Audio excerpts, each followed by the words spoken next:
First thing you'll notice about V-Moto's new Crossfade 2 wireless headphone, which starts at $330, is that it's a little more comfortable than its predecessor. That's because it ships with new, thicker ear pads.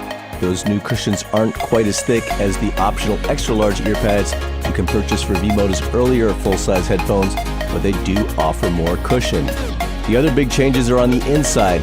There's a new 50mm driver, more frequency response in wired mode, and an increase in battery life to 14 hours. The reason that there is better battery life is that there's a bigger battery inside the headphone, and it does add a little bit of weight. And the Crossfade 2 wireless tips the scales at a beefy 309 grams with the included standard aluminum shields, which can be swapped out with a set of V-Moto's optional custom 3D printed shields. The headphones fold up to fit into the same slickly designed carrying case that came with the original Crossfade wireless. The case does have one small design modification, a set of small air vents.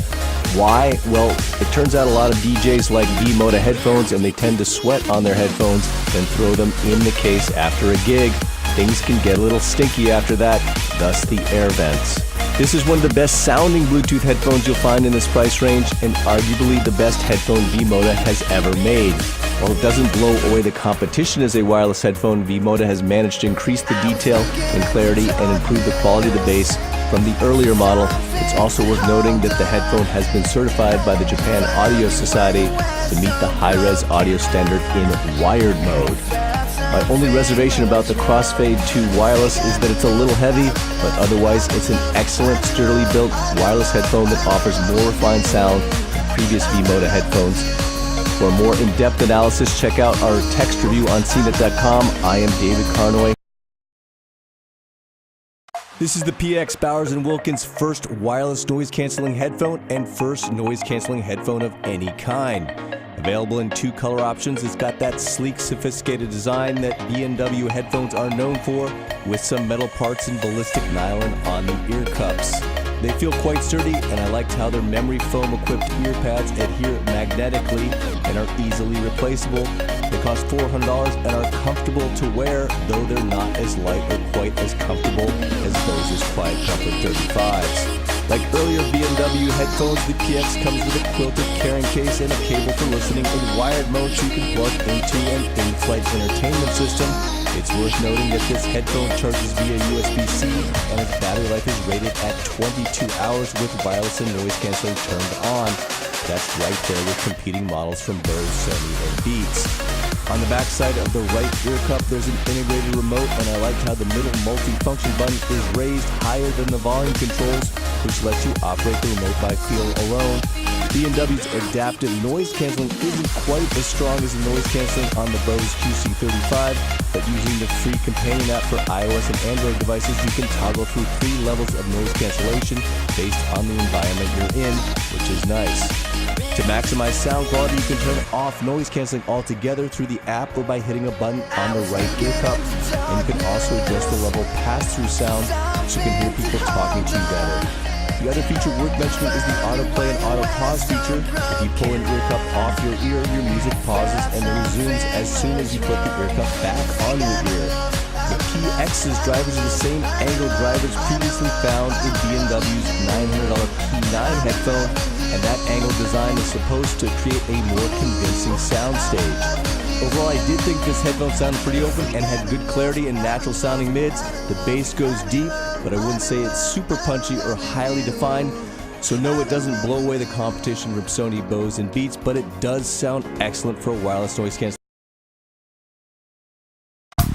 Play by Bang & Olufsen has a new entry-level model in its expanding line of premium Bluetooth wireless headphones. At $300, I wouldn't call the Play H4 a bargain, but it did surprise me with how good it sounded, and I think it matches up well with the competition at this price point, both in terms of design and performance. For a full-size headphone, it's fairly light, weighing in at 8.32 ounces with 236 grams. It's quite comfortable to wear. The ear cups swivel and fold flat, and the headphone sits comfortably around your neck when you're not wearing it on your ears. However, the headphone doesn't fold up or come with any sort of carrying case, which should have been a disappointment considering the $300 price tag. Unlike the step-up Play 8.7, which features touch controls, the H4's integrated 3-button remote is located on the right ear cup along with a microphone for making calls. Battery life is decent at 19 hours at moderate volume levels. As I said, I was impressed by the sound. This is a dynamic headphone with a lot of energy in the bass, good detail and clarity for a Bluetooth headphone anyway, and natural mids. I didn't notice a significant difference listening to it in wired mode with the included cord plugged in. This headphone is compatible with the BioPlay app for Android, iPhone, and Apple Watch. The app allows you to personalize your listening experience with preset sound profiles and other sound tweaks, as well as receive software updates over the air. While it's missing some features such as active noise cancellation and that aforementioned carrying case, the BioPlay H4 is nicely designed, performs well, and fits comfortably. It should be in the conversation if you consider it a full-size Bluetooth headphone for around $300. David Carter for CNET.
Thanks for watching my video. Drop a like, leave a comment, and don't forget to subscribe.